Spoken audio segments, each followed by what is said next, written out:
নমস্কার, আরও একটা গুরুত্বপূর্ণ আপডেট নিয়ে চললাম। খুব গুরুত্বপূর্ণ ভিডিও। চ্যানেলে ফার্স্ট টাইম দেখলে চ্যানেলটাকে সাবস্ক্রাইব করে বেল আইকনটা টিপে রাখতে হবে লেটেস্ট নিউ নোটিফিকেশান পাওয়ার জন্য। স্টেপ টু স্টেপ আজকের আপডেটটি আপনাদের সামনে তুলে ধরছি। খুব ইন্টারেস্টিং ভিডিও হতে যাচ্ছে।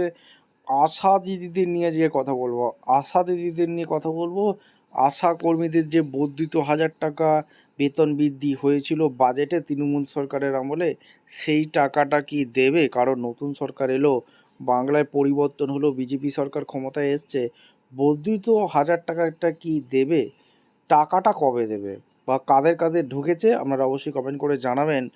আজকের এই ভিডিওতে বিস্তারিতভাবে ব্যাখ্যা করব। চ্যানেলে ফার্স্ট টাইমে থাকলে চ্যানেলটাকে সাবস্ক্রাইব করে বেল আইকনটা টিপে রাখুন।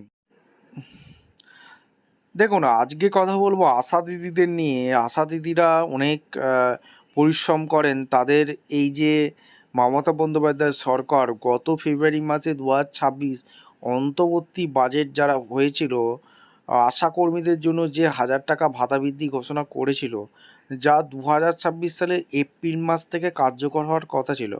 অনেকেই কমেন্ট করছেন যে এই 1000 টাকার বর্ধিত এপ্রিল মাস থেকে যে পাওয়ার কথা ছিল, সেই টাকাটা অনেকেরই আসেনি, আবার অনেকের এসে গেছে। কার কার আসেনি, কার কার এসেছে, আপনারা অবশ্যই কমেন্ট করে জানাবেন।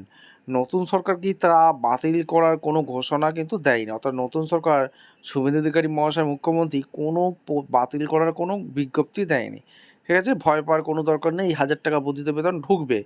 উল্টে একদম নবনিযুক্ত মুখ্যমন্ত্রী শুভেন্দু অধিকারী মহাশয় প্রথম ক্যাবিনেট বৈঠকেই বলে দিয়েছে, রাজ্যবাসীর কল্যাণে বিভিন্ন সামাজিক সুরক্ষা প্রকল্প বা কেন্দ্রীয় প্রকল্পগুলো আরও কার্যকরভাবে বাস্তবায়নের নির্দেশ দিয়েছে। উল্টে তো ভাতা বন্ধ তো হবেই না, উল্টে আরও বাড়বে।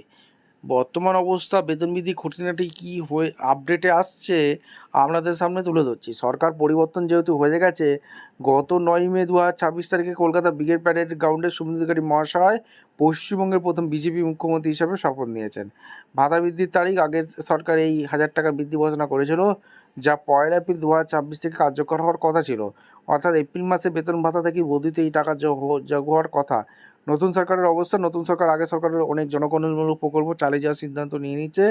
যেমন লক্ষ্মীর ভাণ্ডার প্রকল্পের নাম পরিবর্তন করে অন্নপূর্ণা ভাণ্ডার করার প্রস্তাব রয়েছে। আশা অঙ্গনের কর্মীদের মতো স্বাস্থ্যকর্মীদের ভাতার বিষয়টি প্রশাসনিক পক্ষে অন্তর্ভুক্ত, তাই এই টাকা পাওয়ার ক্ষেত্রে বাধা আসার কোনো সম্ভাবনাই নেই। টাকা কবে পাওয়া যাবে? সাধারণত মাসের শেষে বা পরের মাসের শুরুতে ভাতা ব্যাঙ্ক অ্যাকাউন্টে জমা পড়ে। এপ্রিল মাসের বকেয়া বা মে মাসের ভাতার সাথেই এই বর্ধিত 1000 টাকা যুক্ত হয়ে আসার কথা। তবে সরকার পরিবর্তনের কারণে প্রশাসনিক স্তরে কিছু রদবদল চালিয়ে কোনো ক্ষেত্রে কয়েকদিন দেরি হতে পারে। কোনো গুজবে কান দিয়ে না দিয়ে আপনার স্থানীয় বিএমএমইসি অফিসে বা স্বাস্থ্য দপ্তরের নোটিশে নজর রাখুন। কার কার আশা দিদিদের টাকা ঢুকলো, কার কার এখনও বর্ধিত বেতন বৃদ্ধির 1000 টাকা ঢুকলো না, আপনারা অবশ্যই কমেন্ট করে জানাবেন। দেখা হচ্ছে কোনো পরবর্তী ভিডিও। ধন্যবাদ।